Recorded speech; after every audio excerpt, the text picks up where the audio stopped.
have unresolved trauma. We all have trauma. I've gone through, no one of us is perfect, but we tend to attract who we are. We attract in relationships, we tend to, if you do something called, there's a family tree, you go to do a family history, you realize that a lot of your problems, sometimes relational problems, might actually be attributed to the choice your grandmother made to marry. Absolutely, you know. If you think about, say, your grandfather, hapo juu, and your grandmother, so you ask yourself, was there any divorce? Was there any separation? How did people grow up? Then there was your grandfather now. How did they meet? You know, what was the other family like? Did they run away from home? Was there any beating? Blah, blah, blah.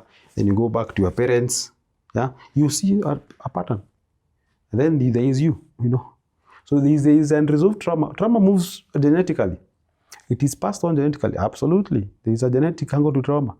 So is it to mean that if your parents divorced, you are more likely to absolutely, be divorced? Absolutely. You're not just divorced, to abuse drugs and all these things.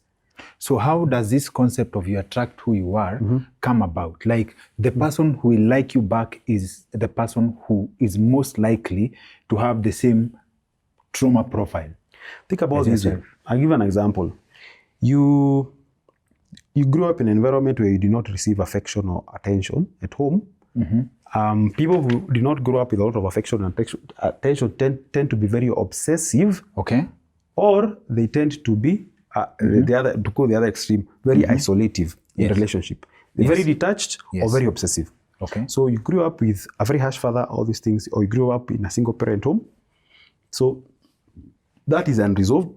So you tend to be attracted to the person who gives you the least attention, you know, or who is a project. You go for a project. Absolutely, you can go for you go for a lady who is a project because you're trying to fix the mother that you had that did not give you what you wanted. So you're looking for someone who is exactly like your mother.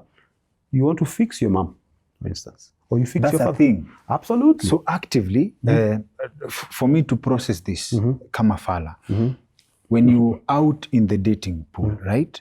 I've always assumed that you go for someone you like, okay? Or someone who likes you back at this thing called chemistry. And the chemistry is an illusion, man. It's completely an illusion.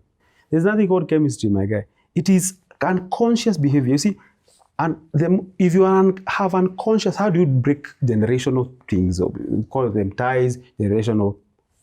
I would call them genetic predisposition. A preacher would call them generational curses. How do you break them?